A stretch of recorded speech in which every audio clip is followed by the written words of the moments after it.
17 বছর কি আমরা রাজপথে আন্দোলন করি নাই? যদি জুলাই আগস্ট না হতো আরেকটা মাসে হয়তো বিএনপি আন্দোলন করেই সরকারকে ফেলে দিত। আমি একটি কথা বলতে চাই, অনেকে গ্রহণ করতে পারেন, নাও করতে পারেন। সম্ভবত 28শে অক্টোবর সম্ভবত আমাদের একটা মহাসমাবেশ ছিল 23 সালে 28শে অক্টোবর, সম্ভবত আমার ভুল না হলে। সেই মহাসমাবেশে সরকারের পতন হয়ে যাওয়ার কথা ছিল। চক্রান্তের কারণে সেদিন সেটা হয়নি। সেই দিন যে জনসমাবেশ হয়েছিল, ওই সমাবেশ থেকে যদি ঘোষণা দেওয়া সম্ভব হতো তাহলে এই সরকার থাকে না। ওই দিন যেভাবে গুলি করেছিল বিএনপির মিছিলের উপরে, মিটিংয়ের উপরে, বিএনপি নেতা কর্মীরা আহত হয়েছিল, এটা ভাষায় প্রকাশ করা যাবে না। মঞ্চে আমরা অনেকেই ছিলাম, এখানে যারা উপস্থিত আছেন অনেকেই মঞ্চে ছিল। গুলির তোড়ে এবং গ্যাসের মুখে আমরা টিকে থাকতে পারি নাই।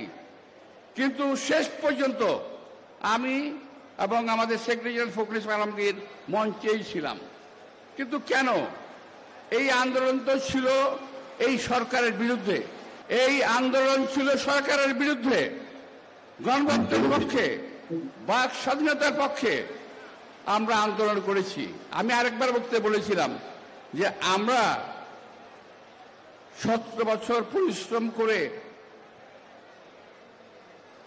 গাছে পানি দিলাম, আপনারা ফলটা খেলেন। এখন বলছেন বিএনপি পেরে কিছু না, এখন বিএনপি নাকি স্বৈরাচার। আরে আমরা তো সরকারেই গেলাম না এখন পর্যন্ত, এক নাম্বার। আর বিএনপি যখন ইতিপূর্বে সরকারে ছিল, আমাদের নেতা শহীদ রাষ্ট্রপতি জিয়া রহমান সরকারে ছিলেন, যিনি বহুদলীয় গণতন্ত্র কায়েম করেছেন, প্রথম সংস্কার করেছেন শহীদ রাষ্ট্রপতি জিয়া রহমান। দ্বিতীয়ত, দেশনেত্রী বেগম খালেদা জিয়ার নেতৃত্বে ক্ষমতা হস্তান্তর হয়েছিল।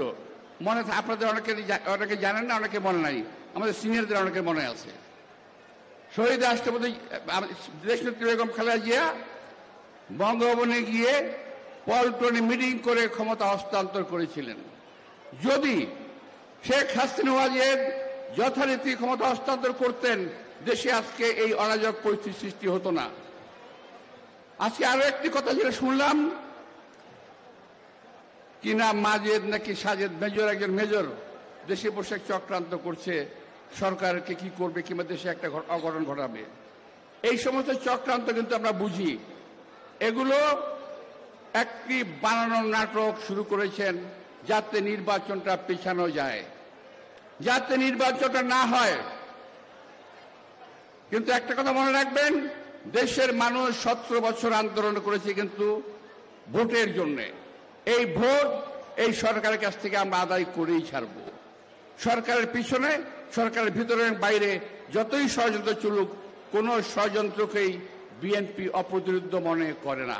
ইনশাআল্লাহ আমরা আমাদের নেতা তারেক রহমানের নেতৃত্বে গত 17 বছরের মতোই আগামীতে প্রয়োজন পড়লে আরো 17 বছর আন্দোলন করব, কিন্তু কোনো অরাজক পরিস্থিতি কিংবা কোনো স্বৈরের শাসককে আমরা প্রতিষ্ঠিত হতে দেব না। আমি স্বৈরের শাসকের কথা বলছি এই কারণে, কয়েকটা বাচ্চা ছেলেপেলের মুখের কথায় মনে হচ্ছে তারা যা বলবে তাই দেশের লোকের মানতে হবে। আমরা তাদের বড় বাপদাদার চাকর বাকর মনে হয়। দেশের মানুষকে তারা মানুষ মনে করে না, দেশের নেতৃবৃন্দকে তারা নেতা মনে করেন না, মনে করেন তারাই নেতা। কারণ গদির লোক পেয়ে গেছেন তো, এরা আর ক্ষমতায় ছাড়তে চান না।